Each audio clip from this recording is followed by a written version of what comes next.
Les nouvelles constructions, parce que mieux informées que nous adressèrent les premières un avertissement, si nous avions su comprendre.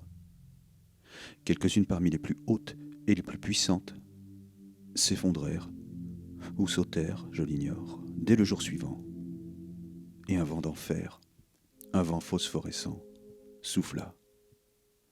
Explosion souterraine, contorsion de murs, passage de spirovyres, auxquels ne tardèrent pas à s'ajouter les piétinements de la taupe et une grêle de coups battant sous nos pieds.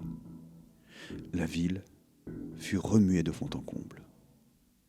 N'était sa porosité, qui la rend apte à absorber tous les chocs, elle ne serait plus qu'un tas de poussière à l'heure présente.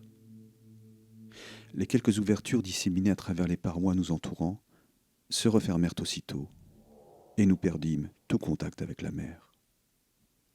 Pour la première fois, en outre, les murs se rejoignirent au-dessus de nos têtes. Du coup, nous nous trouvâmes plongés dans une obscurité de mine. Si encore notre ville avait pu s'enfoncer à ce moment-là dans la matrice de la terre, rejoindre la cité du sous-sol et s'y fondre, s'y intégrer, nous aurions pensé à quelque chose malheur et bon. Au lieu de cela, nous ne fûmes soumis qu'à une débauche de métamorphose, chaque objet changeant de forme avec une insolente rapidité, nous assaillant par devant, par derrière, sur le côté, pendant que l'espace se déformait hypocritement, non sans intention de nous nuire, sous nos yeux. Où qu'un habitant se réfugiât, il était aussi ailleurs, et de la sorte dangereusement à découvert. Le plus terrible, le plus cruel dans ce combat, c'était de le soutenir contre des ennemis dont chacun constituait à lui seul une armée.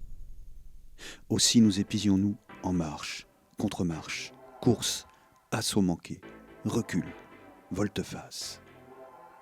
Voilà de la façon dont ils acceptaient le combat.